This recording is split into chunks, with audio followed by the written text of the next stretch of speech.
Olá, muito bom dia, que a graça, a paz e o amor de Jesus esteja com você e com sua família. Vamos continuar estudando a nossa lição. Eu sou Raquel Lage e estou essa semana aqui com você, estudando esta lição tão importante para as nossas vidas.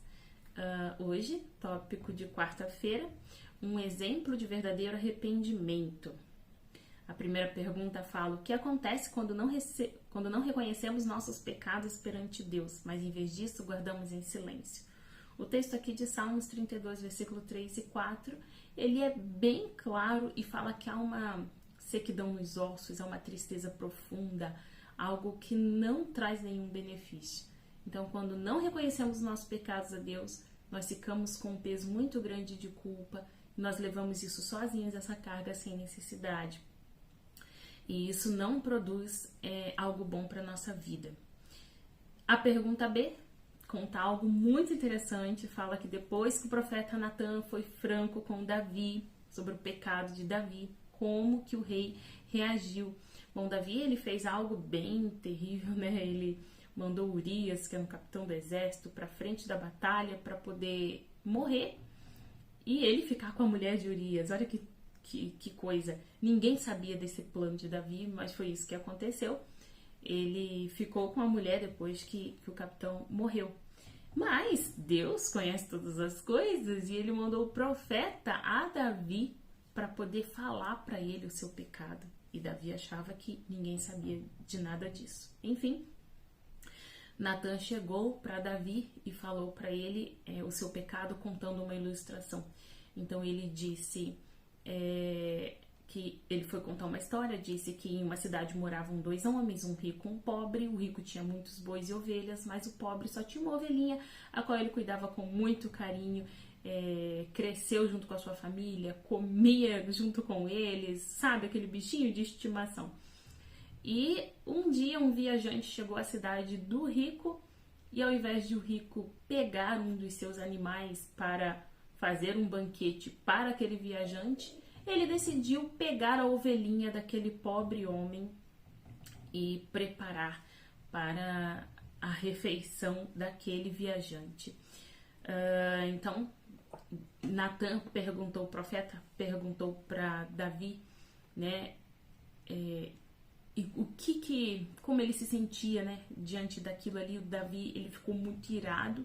Ele falou: esse homem merece a morte. E aí o profeta disse: esse homem é você.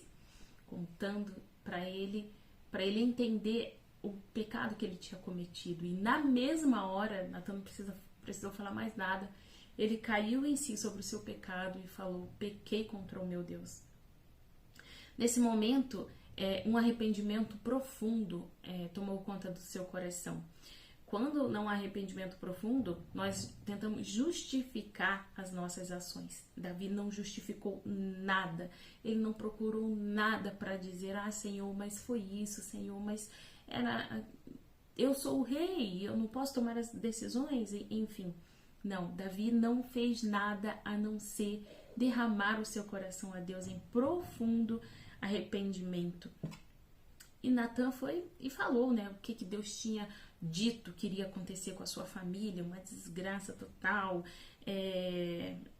muitas coisas, né? Da sua própria família trarei desgraça sobre você, tomarei as suas mulheres diante dos seus próprios olhos, as darei a outro, e ele se deitará com elas em plena luz do dia. Você fez isso às escondidas, mas eu farei diante de todo Israel em plena luz do dia. Foi algo, né, muito terrível. Então Davi disse a Natan: pequei contra o Senhor.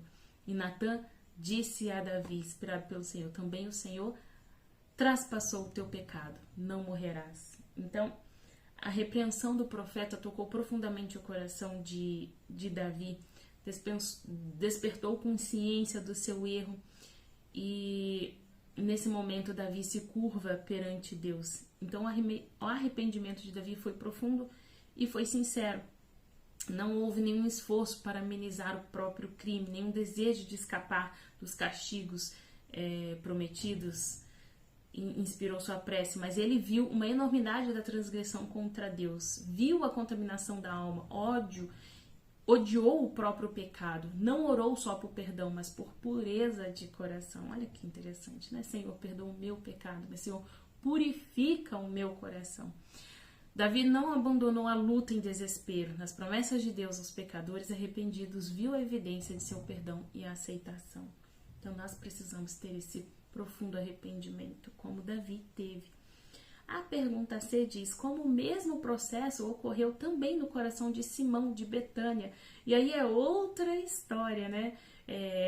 Maria, né? Jesus estava na casa de Simão e Maria chegou, prostrou-se aos seus pés e chorando, derramou um óleo sobre os pés de Jesus e as suas lágrimas caíam aos pés de Jesus, ela secava com seus cabelos.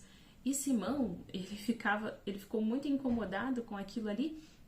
Então Jesus contou uma história assim como Natã contou para Davi, Jesus contou. E ele disse assim, olha, Simão, tinha 2 credores.